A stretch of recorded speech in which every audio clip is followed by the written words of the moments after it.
Good morning students. पिछले class में हम लोगों ने पढ़ा था 1911 ईस्वी की चीनी क्रांति, चीनी revolution of 1911 AD. Students, lecture 28 और चैप्टर 16 के अंतर्गत ही आज का टॉपिक है जापान का मोनरो सिद्धांत, जापान की ईर्ष्या नीति। Monroe theory of Japan, Asia policy of Japan. Students, आज हम लोग जापान का मोनरो सिद्धांत और जापान की ईर्ष्या नीति के विषय में चर्चा करेंगे। तो चलिए हम लोग स्टार्ट करते हैं। अमेरिका राष्ट्रपति मोनरो ने 1877 ईस्वी में अमेरिकी गोलार्ध में यूरोपीय हस्तक्षेप रोकने हेतु प्रतिपादित किया था। की तर्ज पर चीन एवं पूर्वी एशिया में पश्चिमी देशों के हस्तक्षेप को रोकने के लिए जापान ने 18 अप्रैल 1934 ईस्वी को एक घोषणा प्रकाशित की। यह घोषणा जापानी मोनरो सिद्धांत के रूप में जानी जाती है।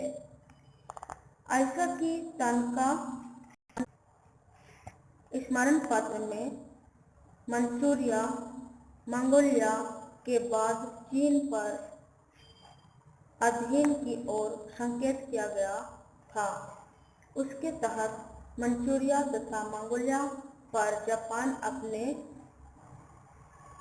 कब्जा की स्थापना करना चाहता था। चीन पर कब्जा की स्थापना के लिए आवश्यक था कि चीन में पश्चिमी देशों के हस्तक्षेप को रोका जाए। इसी परिप्रेक्ष्य में जापानी मोनरो सिद्धांत प्रतिपादित किया गया। जापानी घोषणा के प्रमुख बिंदु निम्न अनुसार थे। अब कौन कौन सा है इसके विषय में चर्चा करेंगे। पूर्वी एशिया में एशिया व्यवस्था के दायित्व जापान का है, जिसमें चीन उसे सहयोग करेगा। दूसरा पॉइंट है, जापान की इच्छा है कि चीन में एकता कायम रहे एवं उसकी सीमाएं सुरक्षित रहे। तीसरा है, यदि चीन किसी अन्य देश की सहायता से जापान का विरोध करेगा तो जापान इसे बर्दाश्त नहीं करेगा। यदि कोई देश की सहायता करेगा तो इससे चीन के विभाजन की समस्या उत्पन्न हो सकती है। उसका गंभीर प्रभाव पूर्वी एशिया एवं जापान पर पड़ेगा। जापान चीन को सहयोग करने वाले देश का विरोध करेगा। चौथा है, यदि कोई विदेशी राज्य चीन के साथ आर्थिक व्यापारिक समझौता करना चाहता है तो जापान इसमें हस्तक्षेप नहीं करेगा।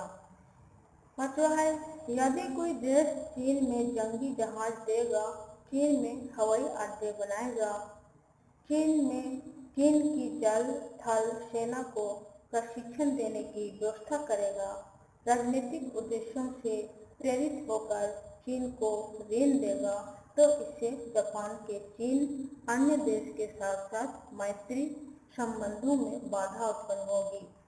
इससे एशियाई शांति के लिए भी खतरा उत्पन्न होगा।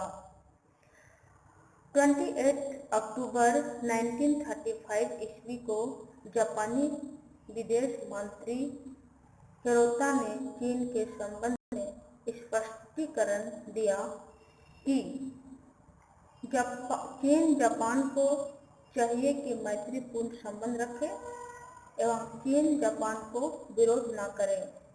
दूसरा है, चीन जापान के प्रति मित्रता प्रदर्शित करने के लिए मंचुकाओं की स्वतंत्र सरकार को मान्यता प्रदान करे।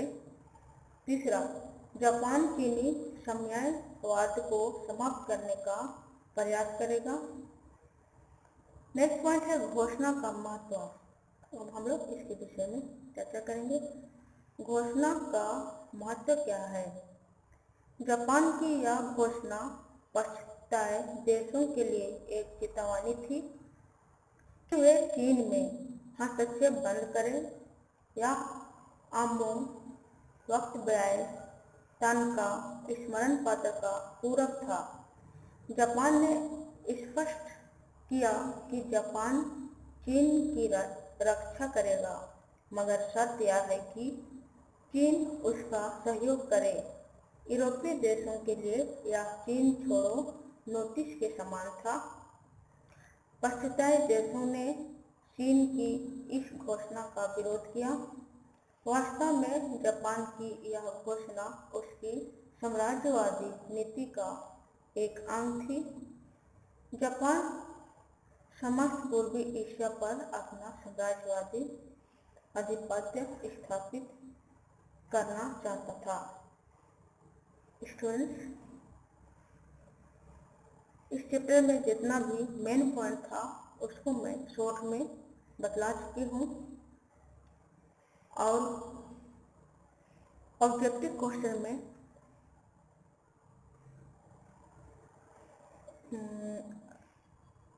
जिस पॉइंट से आएगा उसको मैं पहले से ही क्लियर कर चुकी हूँ। तो आज हम लोग इस चैप्टर को यहीं पे समाप्त करते हैं। अब हम लोग क्वेश्चन आंसर की ओर फोकस करेंगे। सो आज के लिए इतना ही, नेक्स्ट वीडियो में मिलते हैं। So thank you.